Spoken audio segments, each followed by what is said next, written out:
There, those are things you got to record, and then you create like little sound bits, yeah. like your intro. Oh, yeah. Podcast. Yeah. So you're like, what the hell were they actually talking about? You mean like this thing that we're recording right now? This right Yeah. now. Yes, exactly. This right now. By the way, welcome to the Talking Average Fitness Podcast, ladies and gentlemen.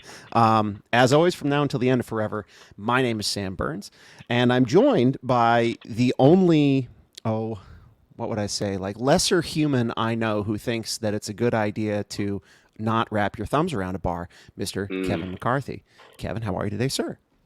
I'm doing fantastic. Still not wrapping my thumb around most things because you don't need Careful. to. And we're joined. Like you can go down a rabbit hole right there with that comment. I know. Yep. We're going to leave that one alone. Yep. We're joined again by Mr. Colin Hill. Colin, welcome back. It's always a pleasure to have you, man.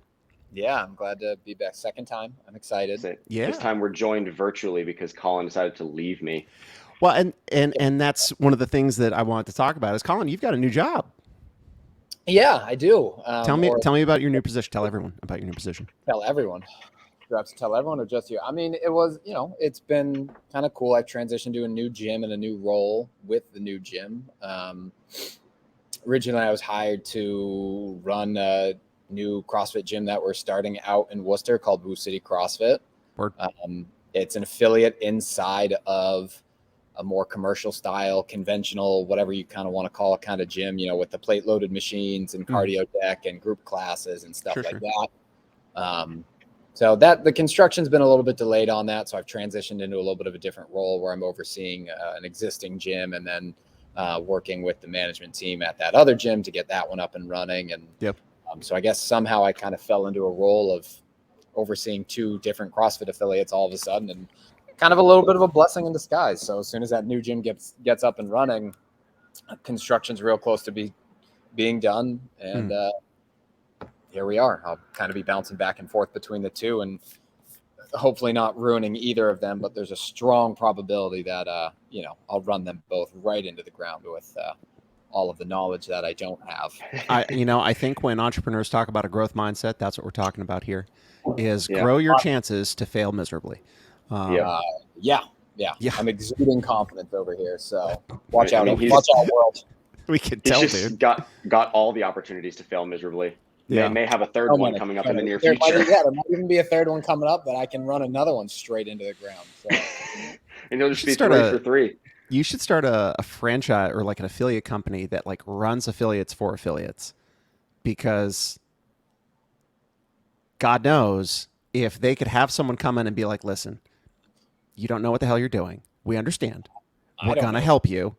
Just we'll take 30% or 40% of the total take, and you get to like own a gym.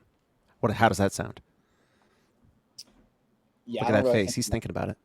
He's thinking about it. It's actually kind of a cool concept. If people are interested in starting up gyms, but they really don't know what to do. I mean, if there's somebody who knows, I don't know if I'm the guy, because like I said, I'm just oozing confidence over here. But if they don't know what to do, kind of having somebody come in and show them XYZ, how to start it up, how to train their coaches, how to get the right staff, how to, run well-organized classes for their affiliate. It's kind of a cool concept. I mean, think about all the other businesses out there where somebody comes in and helps with the startup or the build out or whatever it might be. And I'm thinking of real estate where like someone gets real estate, someone gets an apartment, like multi-unit dwelling. And then they're like, I don't want to manage this. And they hire a management company. Yeah, exactly. A property manager. Exactly. I don't know if you remember a little bit back, Kevin, we had a member at Tilt Sudbury. I'm not going to say his name because I don't do that. Don't know if that's appropriate. But I was going to make a guess that you didn't remember. It's like I'm not going to say his name. I remember his name because his name was Kevin McCarthy. Oh no, I wouldn't say anything about him. But no, we had a member at Sudbury, and he would kind of be in and out and in and out. So one day I was like, "Hey man, like, what do you do for work that you're kind of back and forth like this?" And he would go out. He would get contracted to go out to different projects.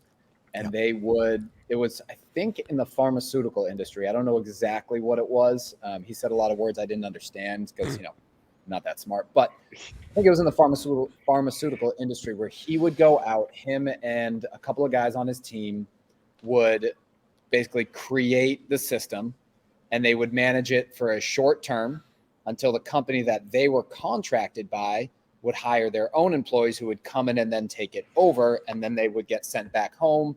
They'd be home for a month or two, get contracted out to go do it again. A very similar concept. And I don't think that's that unique of a thing for companies to do, but it definitely doesn't really happen in, at least to my knowledge, the CrossFit industry. So kind of a cool concept. I'd much rather open my gym and then drive it into the ground myself. I mean, Gym Launch, great for you.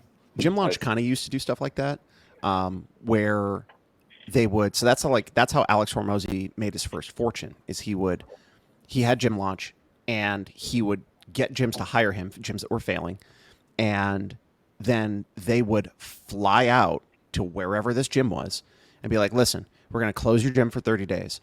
We're going to completely demo and renovate and open back up. And when we open back up, while the demo is going on, we are going to have our sales team call, and you're going to open the doors with a full membership." And so like 30 days, 45 days later, they'd open up and they'd have 300 members. And so like the way he made his original, like not his original, but like his first like services fortune was like doing stuff like that. But this is as interesting as this is, and I could lose a lot of time talking about this stuff because it's very much in my interest wheelhouse. So it's Sam's whole deal right now. It is a little bit. Hey, I know how to do stuff better than you. Listen to me. It's not that at all. It's not that. Only when you're talking to me. Got it. I want to argue, but I can't. You can't. I told no lies. Well, so that's appropriate. That's a nice segue because now we're kind of like to the topic at hand, right? So we're talking about grip, right? And Colin is an excellent person to act as an impartial mediator. And I say impartial because he's not Kevin or I, right? Not because he doesn't have his own camp that he lives in.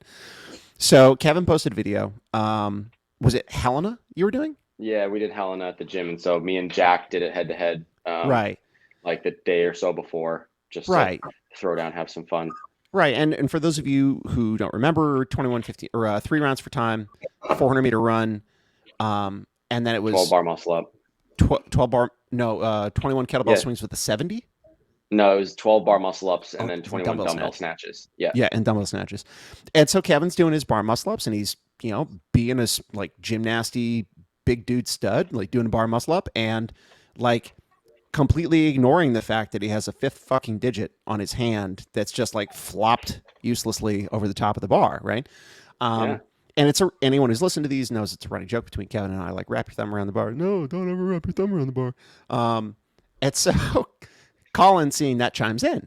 And Colin's got a unique background. And we talked about this a little bit last time, but for anyone who didn't see that episode, Colin, could you fill us in on why you would be someone who would have an opinion on this particular matter? Because he's an opinionated piece of poop. Exactly. I like to argue and I die on any hill. And whether I agree or disagree with you, I'm going to disagree with you just for the sake of argument. That's one reason. The real reason is I was a long-term gymnast, 20 years doing gymnastics competitively for, part of that, whatever, from like age 9 to 23. Yeah. Division I gymnast, coached gymnastics from 23 till 30 something. Was involved with the sport for just about 30 years of my life, of my 34-year life, maybe a little bit less now at this point. But I've been in the sport, been around the sport, been with high-level gymnasts, was relatively high-level myself, I guess. I would say D1 qualifies as high-level. Yeah. Being how many points shy of winning nationals, so I'd put that as... Certainly nationally ranked, we would say. Yeah. Well, you can Mr. in my life, there were definitely plenty of around that were far better than I was. So okay, sure. Well, so same thing. We had one of our members, Nicole, like the same sort of thing because Colin, Mr. Oozing confidence over here, like same sort of mindset. One of our members, Nicole, is like, I'm not a good runner. I'm like, yes, you are. And then here she is, like she's holding like 90-second 400s. She's like doing 6-minute miles. I'm like, what do you mean you're not a good runner? She's like, well, there are people that are faster. I'm like, awesome. By that logic, all of us are pieces of shit because Matt Fraser exists. Yeah. Like, you're. I mean, so You can't argue with that, Colin. Shut up. No. Logic. Knowing now that self-deprecation is a major character trait for Colin, I'm going to ask everybody to basically take everything he says with a grain of salt, at least when it comes to himself, right? Yeah. So the issue of grip comes up a lot, and I'm passionate about this because when I was exposed to thinking about things a different way, it was like, oh, it was one of those moments. It's like you take your level 1 and you're like, oh, okay, yeah, all of that makes sense, and why it was made to be more difficult than it had to be, I have no idea. The same thing happened when I took my gymnastics level 1. And so it was, you hop up on a bar, you wrap your whole hand and your thumb around the bar, right? Aggressive grip on the bar, knuckles facing onto the top, right? With a bunch of reasons behind that, right? Now, that is not something that's, I would say, taught or modeled in the CrossFit space at all.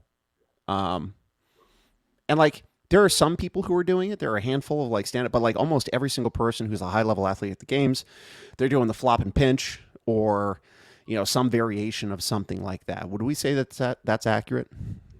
Yeah. Yeah, more or less. I'd agree for the most part. Most athletes, like high-level athletes, are flopping over. For me, whenever I'm having people hop on a pull-up bar in class, they'll ask to be like, should I wrap my thumb over or under?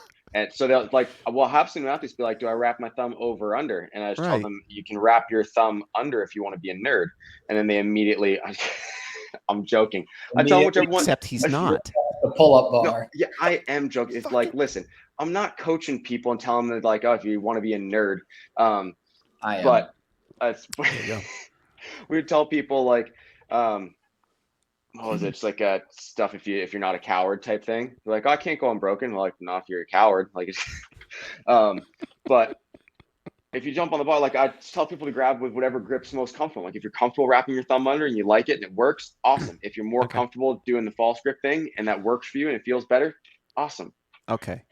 All right. So as an empathetic coach, I understand that. Fantastic. As a coach, yeah, I say, what the fuck are you doing?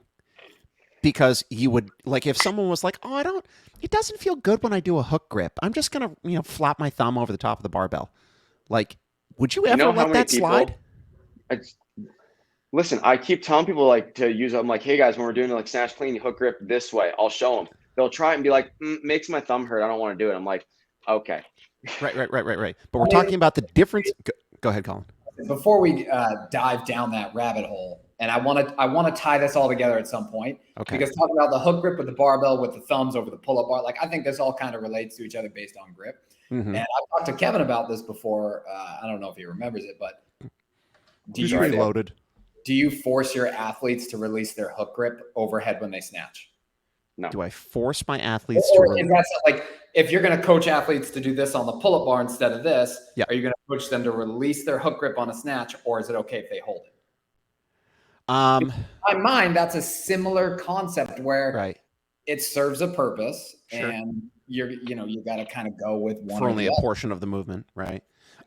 So I would say, do I coach them to release the hook grip? I know athletes who, based on like wrist mobility, range of motion, can hold a hook grip and get into a front rack.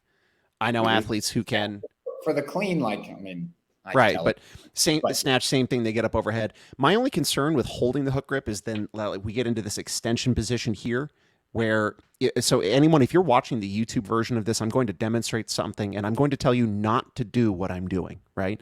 So if, let's say I've got my hook grip and then you went into this position, right? Which is kind of like sideways lateral movement.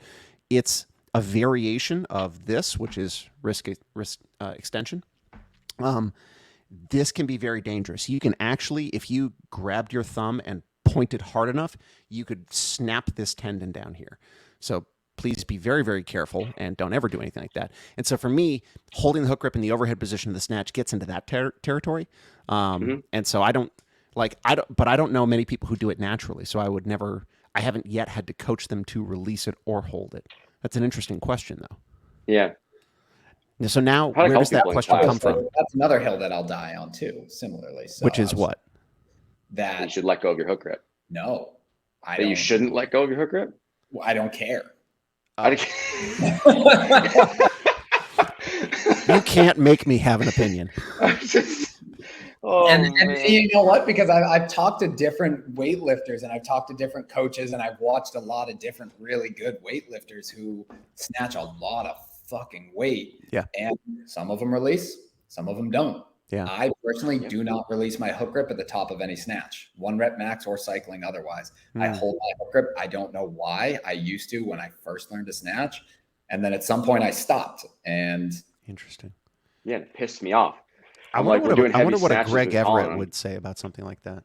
I'd be curious. He'd probably tell you to release your hook grip. Probably would. But then if you watch, what's his name? German weightlifter, Max Lang. I don't think he's a great technical lifter. Well, I mean, previous lifts, heavy lifts. Yeah. He releases his hook grip on a snatch. Watch his lifts. Well, but I mean, if we're really splitting hairs, then you watch someone. I know we're using weightlifting movements now, but in terms of comparing things, this and that, it's good. Keep going. It's same idea as if someone has an arm bend when they go to clean or snatch, is that wrong? Right. It's if you ask Mike Bergner and kind of that camp, absolutely, your arms need to stay straight until you fully extend your hips and then you bend to pull. But there's some people, so for me personally, I'm more comfortable catching in an overhead squat with my arms a little bit narrower than they maybe should be. Right. To make it so for my pull, for me to not smash myself with a barbell, is I need to. Yeah, I'll leave that up to the listeners to decide. Is to slightly bend my arms to kind of get a little bit of height on the bar. So when I finish, if you look at the top of my snatch, my elbows, I'm not pulling the bar up, but my elbows are pointed backwards, almost like a partial row to get the ball at my hips. Yeah, a little bend. Yeah. But depending on what camp of weightlifters you talk to, that's problem or not problem, or a level of apathy mirroring Colin. I just don't care. So for me, I'm it's so individual to the person, whether arm bend or letting go of a hook grip, or is a dynamic start wrong? Where you kind of do the little hip bar twerk thing before you pull. It's is that wrong? Not wrong? Okay. There's so many different ways to approach it. So many things. I think so, but also not. And here's why. So what we are talking about is, you already know how to snatch. If you've got a bar in the overhead position and the discussion is, okay, do I release my hook grip or not? Yeah. You already know how to snatch because the bar is in the overhead position, right? Yes. If you were teaching... No, don't do what you're about to do. Hang on. If you were teaching someone how to snatch, would you start with a hook grip from the beginning? Yes. Okay. So, to me... the fundamental portion, the contact to the apparatus that enables me to do the movement, right? The hook grip in Olympic weightlifting is the same as the thumb wrapped around the bar in gymnastics, right? And I say that because there are advantages. For example, what's the advantage to a hook grip? I mean, bruised thumbs. I said advantage, not sick pleasure.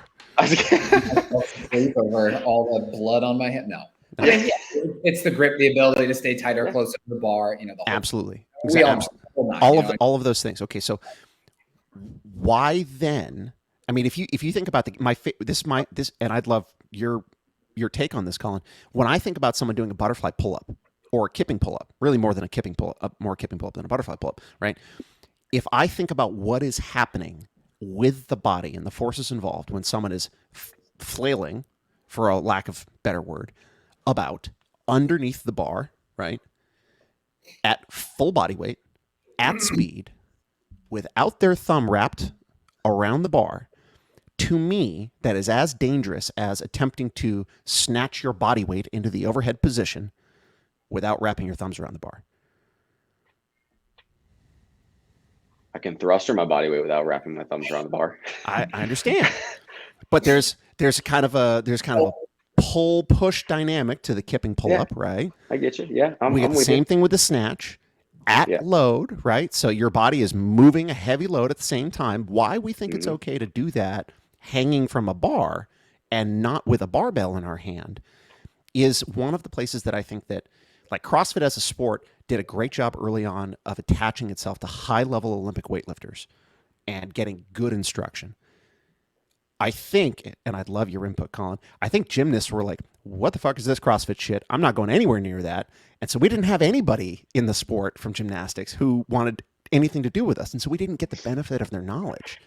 And it's only 20 years deep now that we're actually thinking about like, why do I do that? So I've got a whole bunch of thoughts right here, and I'm going to kind of, I'm going to go Michael Go Scott. to town. I'm going to start a sentence, and I'm just going to see where it goes. I don't even really. So we're just going to Michael Scott it a little bit right now. So, but I'll touch on a couple of things here. So I'm going to touch on that, and then I'm going to circle back. I'm just going to talk. So just start. Yeah, just go. So kind of talking, I'm going to circle back to Kevin's point here, talking about like, hey, there's so many different ways to do these things. And, it's when we were talking about the weightlifting, is a dynamic start, right? Is it better to create tension and then initiate, whatever, So, and I'm just going to kind of speak to my gymnastics background here and things that I've learned over the years of being a coach for a sport that quite honestly has incredibly complex movement. And, yes. Between being an athlete and a coach for that sport, basically what I figured out is you just kind of develop your own sense of what you believe works. How do you translate that, or how do you teach that and translate to your athletes? And then working with those athletes, how do you make it work for them?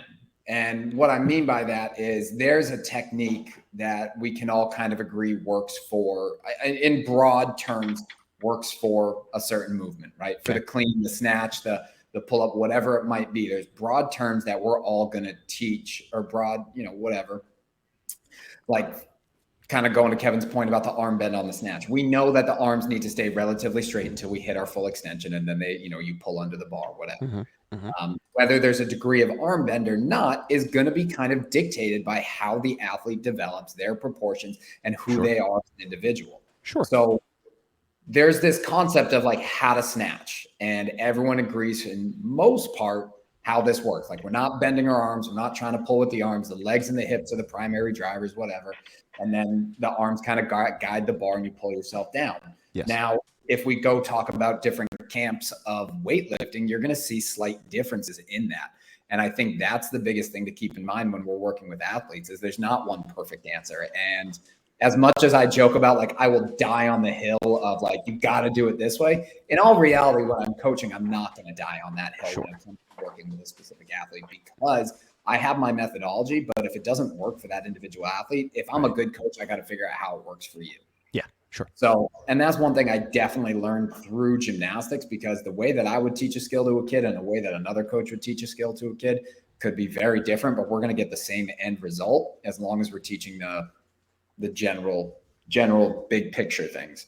So with that being said, that kind of takes me into kind of the post that I threw up on Kevin's post of, whether you wrap the thumbs or not. So, and again, I'm going to circle back to gymnastics with this. And Sam, I don't know how much gymnastics you've really watched in your day or how familiar with it, or Kevin, you either, but, and I'm just going to compare men's gymnastics to women's gymnastics to kind of hit my point. If you watch men's high bar, they wear a 3-fingered grip and they wrap their thumbs. If you watch women's uneven bars, they wear a 2-finger grip and they do not wrap their thumbs. Don't they also have a dowel? Correct, but hold on. Okay. If you watch men's parallel bars, they wear no grips and you have your hands turned this way and you do not wrap your thumbs under the bar. Under the bar. Okay. Under the bar, when you're swinging under the bar. So you kind of, you're like this, arm is fully extended. You haven't wrapped your thumb. Okay. Plenty. And if anyone listening isn't super familiar with men's parallel bars, just go ahead and, YouTube any international competition and watch. Get familiar. The shit that they're doing swinging underneath that bar. They're swinging around the bar. They're launching themselves off, flipping twice, pirouetting on one arm, all from in this underswing style position where their thumbs aren't wrapped around the bar. Mm-hmm. So with that being said, the reason that I think I'm of the camp of like kind of whatever Kevin says, like whatever works for you is because looking at those different things in gymnastics, there's a million different ways that gymnasts are gripping a bar. Yeah. And I'm sure there's somebody who's much smarter out there who's going to come, who can say like, oh, if you do this, it engages these muscles and whatever. And I'm not here for that. I'm just speaking from my personal experience. There's a million different ways. I don't want your facts. Science. But there's a million different ways that I've gripped the bar in gymnastics, that I feel secure, feel not secure, with a grip, without a grip, with a dowel, without a dowel, how far my hand goes over, false grip, no false grip, whatever. And the other thing to look at is the size of the bar compared to the size of the person's hand. Sure. So if you look at a women's uneven bar, it's a much thicker bar, and that's why they don't wrap their thumbs, because if they did, quite frankly, they'd break their thumbs, or it's just not enough grip because they would be pretty much holding the bar right here. They wouldn't be able to get the bar into their palm because the bar is simply too big. So if I've got a smaller athlete with smaller hands, and when they wrap their fingers around or their thumb around the bar, they're holding on like this, to me, that's more dangerous than doing this and being able to get my top knuckle on top. Yes. The way that I think about grip is like, however you feel you can comfortably get that top knuckle on top of the bar, whether it's this or this, do it, because that's realistically where you've got the best grip. Right. So that's kind of where my head goes. Kind of a long story there, but that's where my head goes. It's about where you feel you can get the most advantageous position to create the best style of grip for your hands and your proportion. You're an individual athlete. Like, if you're a coach who says you got to do this, that's your thing. But if you get an athlete who's like, I can't fucking hold the bar like this, it's just not working.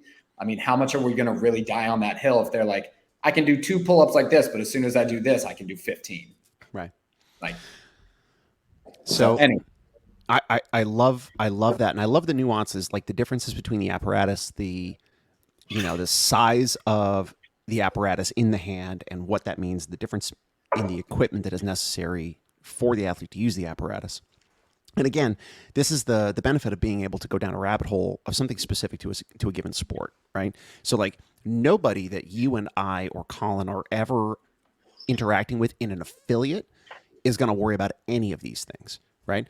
Except parallel bars. Let's all have parallel bars and learn how to do cool shit on them. Like, that'd be amazing. Man test, ready to go. If you were going to, how do I want to phrase this, right? So like, you have a young male gymnast working parallel bars. They're doing, swings underneath. They've got that, fully externally rotated, active engagement of the hand, and like top knuckles going up. They've got all those things, right? What are the prerequisites to develop that strength before that athlete ever learns to swing underneath a set of parallel bars? Quite honestly, as a young athlete in the sport of gymnastics, there's not a ton. That's not a lot. Of the things that they learn to do. Is just hang on the bars like that. Okay. Because how old are they when they do that? I mean, kind of when you first get into gymnastics, when you kind of get out of your like mommy and me classes, your coaches will do like that. 6, 7, 4, 5, even younger, 4, 5, 6, maybe 4. Probably about 5. I would say on average is probably what you're looking at there. What's the average strength to body weight ratio for a young child? Because in my experience running CrossFit classes, like, little kids are like ants. The strength to body weight ratio is way out of whack. They like, and the adults get pissed because the kids run around, they hop on the pull-up bar and they're cranking out chin-ups or pull-ups, and the adults are like, like that kind of thing. The beauty of it too is they don't have to worry about hurting their shoulders because they're so damn pliable at that young age. They can do a pull-up like this, and it doesn't matter. They're not about to tear their rotator cuff like you are.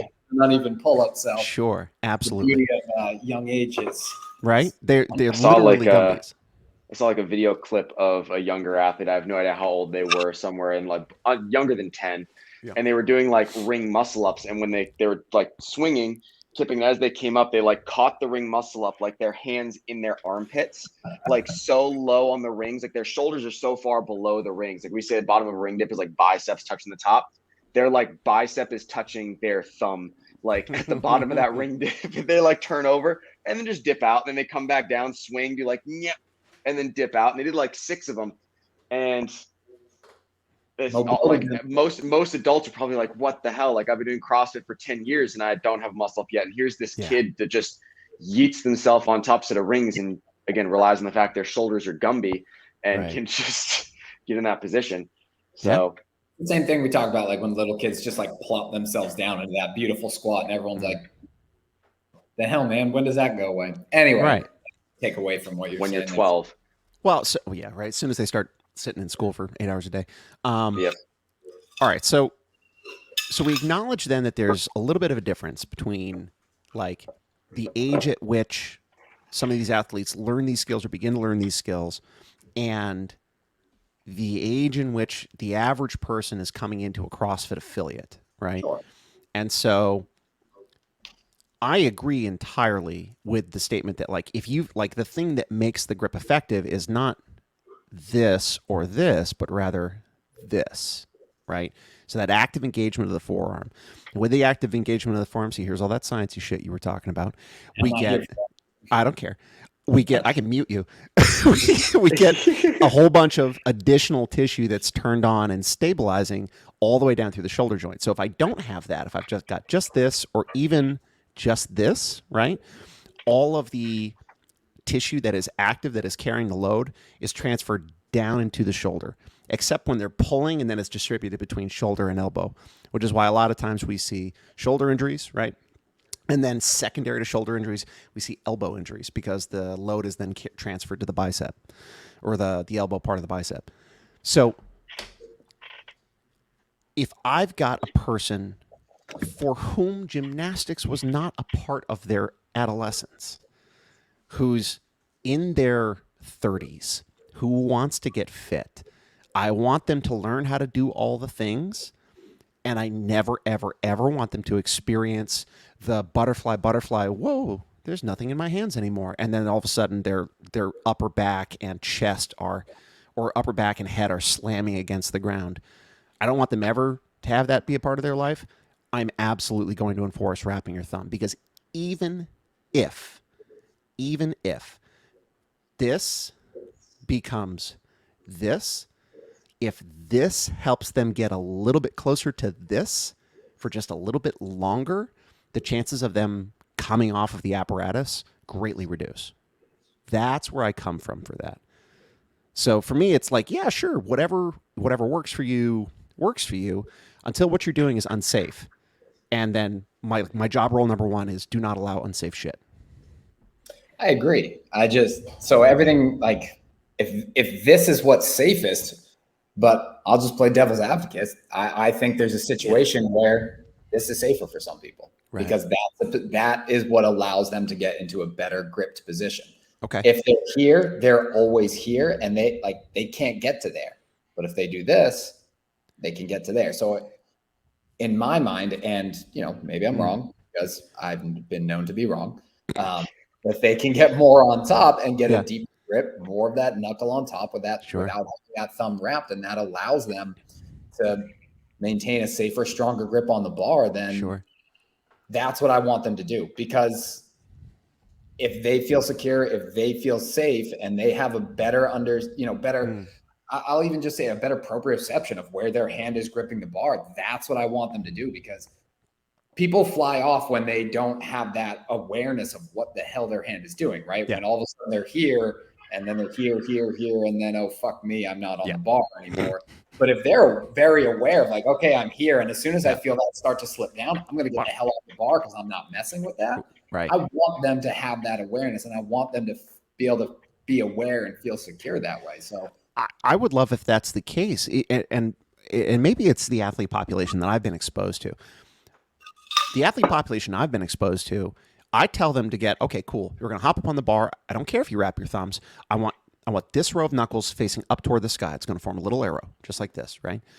I tell them to hop up and hold. It's like, and all of a sudden they're down in this second row of knuckles, right? Like, okay, drop, shake it out, hop up, hold. And so like the grip is an issue. And for me, trying to get them to like, okay, I want you to have a stronger grip. I want you to like be able to hold that position. If you took like a, what do they call it? The hand test, force measurement test. You ever seen those? Yeah, it's like a little like a grip strength measure, right? Yeah. So like your ability to, if you took this and squeezed this way versus squeezing this way, you're going to have a greater force production with the thumb wrapped around the bar. And so if keeping the knuckles on top is priority, then okay, cool. I want you to do the thing that's going to allow you to keep your hand in that position. And I think there's a handful of athletes who actually have like the forearm strength developed to like rock that hand over, keep that knuckle there, hold that wrist on top, and the majority just don't. Maybe that's me, and I'm happy to be wrong. I like it. It only is better if I'm wrong, and a lot more people are stronger than I think they are. You know what I mean? Or just people are equally weak, and that's not to be mean, but I see people like you jump up on the bar and you wrap your thumb again with the goal of trying to get that top row of knuckles, and even though they've wrapped their thumb, they just as quickly drop down to like, again, you're still hanging on your fingers, you just now have your thumb on the other side of the bar, and you're in the same position of like you're equally likely to, thumb or not, fling yourself off the bar. So like that, because I've done sections like that in class. Like we have a high volume of pull-ups, we have a high volume of toes bar. I'm like, hey guys, gather around, children. When you grab on the bar, you need to get enough of your hand over that sucker to like have that top row of knuckles pointing up. Like I've taught this in class multiple times, and people are like, okay, and they jump up, and then one of two things: either I can't get there, meaning they jump up and they grab, and it just kind of falls back to this. Yep. Or I get there, it hurts my hand skin. I'm like, well, sure, like, yes, because you actually have your palm on that sucker. Right. Like, you're not just dangling by your fingertips. So like there's different calluses and stuff need to build up from that. But those are the two main things I hear. And I'm like, I know we're all horrendously calloused and all this stuff and whatever, but my hands are yellow. Dude, I was just doing strict total bars before this, and so it's like my hands are lit. Nice. But yeah, I've had issues with athletes in classic just from like a grip standpoint, and maybe that's something that we're missing as coaches. Like we should just do more direct grip work, either as a warm-up, cool down, accessory, whatever it is. Like have athletes try and spend more time in that position, so that regardless of whether they can like get their thumb wrapped around because their hand is the right size, or like, again, even if they wrapping the thumb over the bar is the right move, they can spend more time getting stronger in the position of wrapping their top knuckles over top of that bar. Well, and this is where drills like I find like that lacrosse ball hold becomes super beneficial. That's terrible. It is. It's terribly effective. You know what else is terribly effective, Sam? Just taking the grip and flopping that sucker over. Fuck you. Just pinching into the bar. God damn it. I had a rebuttal. A bunch of unbroken toes to bar yesterday by doing that. Yeah. So I'm just saying Guess who got all of his 12 bar muscle ups unbroken? This guy. Guess who didn't wrap his thumb once? Also this guy. I did 2 times unbroken toes to bar like this yesterday. I'm just saying. Yeah. Hey. But like I had a rebuttal back a little while ago, and I let it go just because like it's useless, and it probably is still useless, but you're gonna swing for it. Here we go. In regards to like that grip thing, because you were like teaching a hook grip, and like that's important because from a safety perspective. And I was like, well, if you use a hook grip, that's essentially using your thumb as a lifting strap. The way it makes your grip better is because you pinch your thumb and pinch it there, like the tension's more on your thumb now than your grip. Essentially, you're using your thumb as your own lifting strap. It's like having a dowel in your hand on a bar. Sure. Yeah. Sure. You're using your thumb as your own lifting strap. We talk about hook grip. We're just ignoring grip strength because realistically, we're not using it anymore. Well, you're using grip strength. You're using only enough grip strength to hold your thumb in that position. Yeah. Like you're not having to squeeze the bar again. So you're using same thing. Like if you're using a lifting strap, like you're just gripping hard enough to hold the strap in place. No. What are you saying me? Okay, there is a reason why Hafthor Bjornsson, when he deadlifts 1,000 pounds, uses lifting straps, right? Yeah. He's transferring the load out of his hand and onto the wrist and the rest of the joints. Yeah, that's what I'm saying. No. If you just did a hook grip, your shit would fail way the fuck before a lifting strap. Okay, but you get what I'm like. Same sort of idea for a snatch and a clean and jerk. It's similar principle to take the world record hold. Take Lasha, whatever his face is. Lasha Talakazi, I think is his name. Yeah, I have no idea how to pronounce his last name, so I wasn't even going to try. But But take him, his 220 kilo snatch, have him not hook grip. That instantly becomes like 170 kilos because he's like, I can't grip. So it's the same concept. Like using a hook grip for an Olympic lift is the same as using a lifting strap for a deadlift. Don't give me that face. You can't. Conceptually, it is similar. Conceptually, it's the same. It's a similar idea. I'm not saying it will give you the same amount of benefits and volume production in terms of where the weight is. My issue talking with Sam is I'll say something as like a general concept. Yeah, whenever I'm talking with Sam, I'll be like, as a general concept, this, and Sam's like, well, here's this specific nuance. I'm like, no, fuck you. This general concept. And he's like, but this little nuancy piece of shit. I'm like, no, stop it. I'm trying to get there. So for me, the issue is that the hook grip is not me taking the load out of my hands entirely and transferring it to another part of my anatomy. Right. The hook grip is me using my own grip in a more mechanically advantageous way. In the same way that, so it's all variations of the same thing, mechanically unadvantageous, slightly more advantageous, most advantageous, right? Sure. All of those are still my grip. The moment you put a strap on, there's no longer your grip. Okay. That's where it's hard for me to come along. I see the points you're making, but it moves into it like a different realm for me. It's like, I see the point you're making. You're wrong. I just think I don't say this a lot to a lot of people, so take this. I think you're both right. Like you both have very valid points, but you like sure. Well, so like, my point was broad spectrum concept. Like sure. What Kevin is saying is correct. Like it is conceptually a similar idea, but to your point, Sam, yes, you're taking more out of it, but it is conceptually something that provides a more advantageous style of grip on a bar. And again, so then why don't we hook grip on a pull-up bar? Why don't we hook? That's an excellent question, Colin. Why don't we? Pull-up bar? No, seriously. Can you actually get your thumb under your fingers? I don't. Yeah, I could. If I maybe not jumping into a bar myself, but I could get my thumb around a bar. I got pretty big hands. Like I might be able to get just fingertips. 0%. I'm like, maybe I could touch my fingers, but there's like I might be able to do this.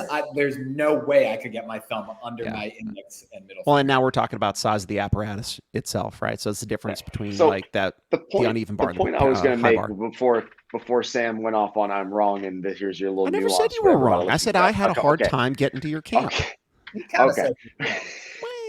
But I was gonna say having a hook grip is similar in concept to using a lifting strap, in that it makes it more mechanically advantageous to grip onto something. You are taking some of the strain off of your grip. Same can be said for flopping your grip over a pull-up bar. We've essentially talked about this before. It essentially is using a lifting strap for gymnastics. You take your pull-up grip, I agree with slap entirely. it over that sucker. Yeah. So if we can agree that you can lift more weight and do more things using a lifting strap, then what's the problem with using a lifting strap for gymnastics? For using your grip and flopping it over as a strap? I don't think that there's a problem, quote unquote, with using a lifting strap with gymnastics. And then we've talked about this previously. I think the thing that allows high-level athletes to do is optimally express their conditioning. For example, Colin, you're a pretty fit cat, right? Nobody is a D1 gymnast and then is like, oh, Total Bar, I'm not too good at those. Fuck you, asshole. Like, your midline hip flexion strength is already above average, right?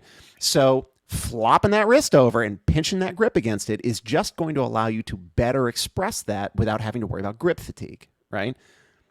You're not the person who is coming into the affiliate in their 40s who is like, I want to learn how to do this, right? And again, we're talking about the difference between functional dominance versus functional competence. Now, right? I'm going to throw a wrench in that whole thing. Love it. I know where he's going.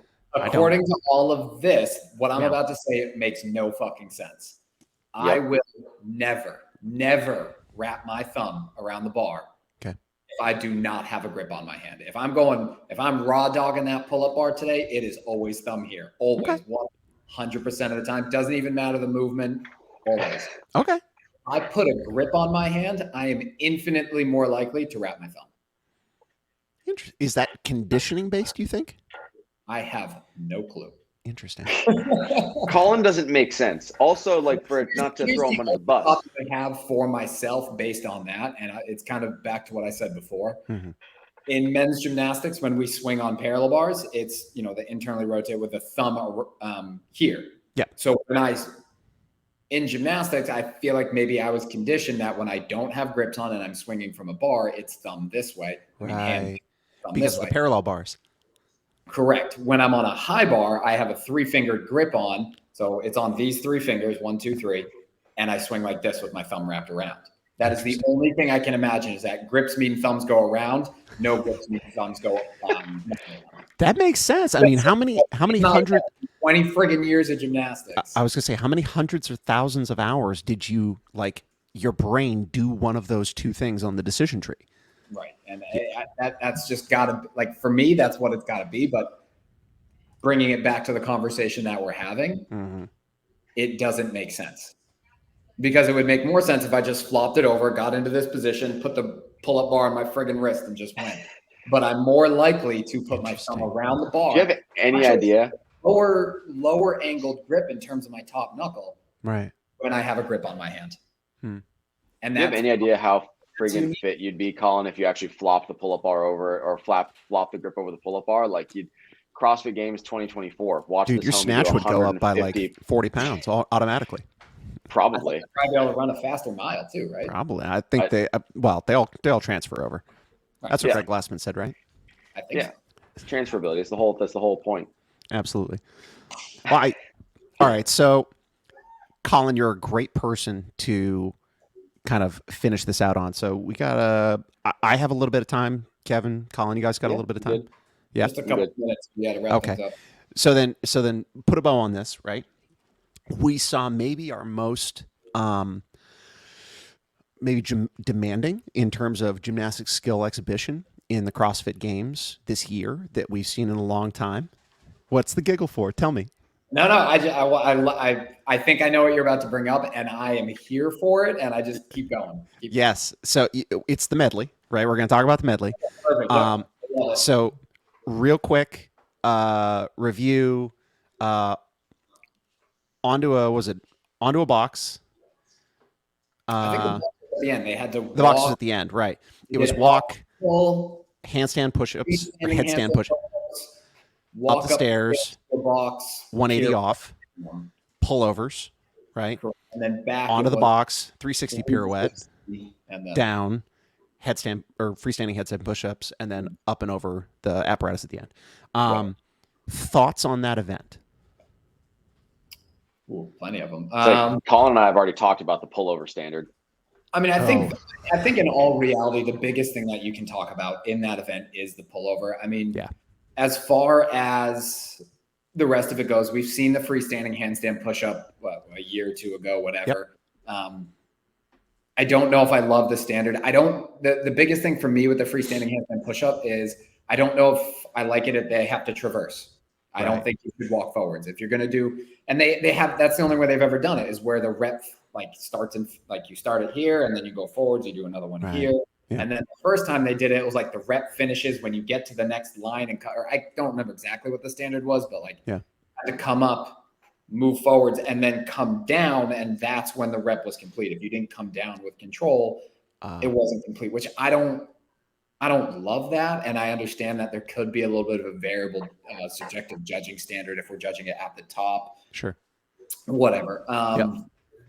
I think freestanding handstand push-ups should be done similarly to how they did the free or the max handstand hold. It's not a hold. People are walking, whatever. But you have a box. You have to stay inside of it. Yep. And your head has to touch the ground.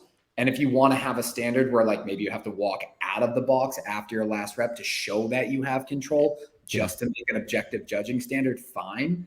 I just think it allows, you're going to see, I think, a little bit more error if you don't have to move. I think when athletes are able to push up and then just kind of catch themselves as they walk. I don't love that. And that's the only way we've seen it. I think if they do it again, let's create a small box that they have to stay inside of and show true control and balance over the handstand. And then again, if you want to have a standard where you walk out of the box just for an objective standard to finish. Sure. Cool. I guess the other reps could be judged again with coming down to your head with control, and then final rep walk out. Again, I'm not the one in charge of the CrossFit game, so I don't know exactly the details. They'd have to play with it, but that's the other thing. Freestanding handstand push-up, the pullover, dumbest thing in the world. The dumbest standard. Like as a competition movement, you mean? Or just in general? I love the pullover as a conditioning, as a gymnastics-based movement. We do so many of those in gymnastics. The number of pullovers that I've made my athletes do as a coach, they probably hate me for it. And if any of them ever heard this, they would probably be cursing me because of it. And they'd be like, yeah, I friggin' hate that guy. Yeah. But with that being said, the standard and the way that we had our athletes do it, and I know gymnastics is different than CrossFit, so it's not going to be exactly the same. It's a competition standard. We're doing it for intensity and things like that. So I get that. It's not going to be exactly the same. But the fact that they could just push away from the bar, swing around it, and go around. Cast off. Yeah. Exactly. So, I mean, in gymnastics, we call it, like, there's a skill called a baby giant or a pullover, or swinging pullover, whatever the hell you call it. A million coaches and gymnasts call it a million different things. It's a swinging movement. Yep. So it takes away a lot of the pulling strength and core strength that movement realistically should require. Yeah. What the standard should be, in my opinion. I'm already in agreement with you. I can tell. Yeah. Fuck do I know? I was only a gymnast forever, and whatever. It should, and you could go about it a couple of different ways depending on how challenging you want to make it. But base standard, simplest way to go: full extension under the bar. Yep. Lockout at the top. Yep. Same as a bar muscle up standard. That's not too hard. Locked out at the top with the hips on the bar. And you should have to roll back over the bar and show a full lockout at the bar. Forward roll, yep. You should, because otherwise it's just a swing. Yeah. If you took that movement, that same workout, and you made them forwards roll back over the bar and then pull back up and over, back and forth like that, the amount of pulling strength and midline demand on that would go up like crazy. And that's what I expected to see. When they did the cast off and the swing back around, I was like, oh, fuck, this is a totally different thing. Just saw a video, and I think it was a team athlete who was at the games this year, and she put up a post. I don't remember who it was for the life of me, so don't It was Chloe Gavin David. Was it? There you go. Yeah. And it was a video of her literally pushing away using gymnastics, and maybe she was straight arm. She been a gymnastics, using a gymnastics tap swing where we use the hollow arch and kick to create momentum over the bar. Yeah. And that no longer becomes a skill that really requires any strength or anything. Right. Because you're swinging. She kept her arm straight the whole time. She literally just that's how it's gymnastics. You don't kicked away into a hollow as she was coming down into the bar, was more in an arch, and then as she snapped back into a hollow, she essentially just had to rotate her shoulders over, and then she caught back in it. Yeah, exactly. Caught back in support. Exactly. And I was like, wow. That's exactly how, when we're teaching it to young gymnasts, that's exactly how we teach a skill. They cast away into a hollow body shape. They swing through the bottom into an arch shape, kick back into their hollow, and it's literally just a matter of flipping your wrists over. It's not. Which is still incredibly impressive. Sure, from a skill-based standpoint, if that's the way we want to go. Yeah. But that becomes a much more impressive test of strength, skill, and coordination. Yes. If we do the forwards roll to a full lockout and then pull back up and over. I agree. If you really want to throw a wrench in it, if you're worried about people swinging too much still, come up with some sort of way to put something behind them that won't allow their feet to swing back. Some sort of small half wall where their heels can't kick back. Softbox. Something like that. CrossFit has done things like that in the past where they've created some sort of something to prevent athletes from trying to get an advantage like that. So I don't think that's, or maybe the standard is that you have to touch the ball. I don't know, make contact with it, then pull back up and over after forward. Maybe the standard is you just have to come off the apparatus. You have to come to the ground. I think that takes away from the grip fatigue that's going to factor in, though. Probably. Then you're doing single reps. Yep.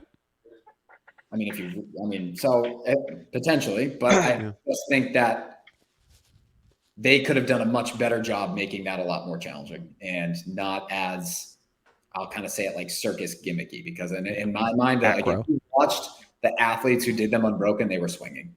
Yeah. And even the athletes who were trying to go unbroken, you could see as they were going, they were trying to figure out how to use a little bit of that tap swing momentum after that cast push away. Yeah. So if you see that again in the games next year, I hope that they implement a forwards roll into it and some Fingers sort of crossed. where you have to show a lockout at the bottom. All right. So personally, I hated it. But that's me.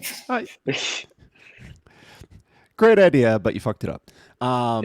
Yeah, in all reality, I mean, if you really want to like level that skill up, you got to show a full chin over bar pull up on the way up, lockout at the top, full chin over bar on the way down, lockout at the bottom. Oh, I That's like how that. we train it in gymnastics with control on the way up and down.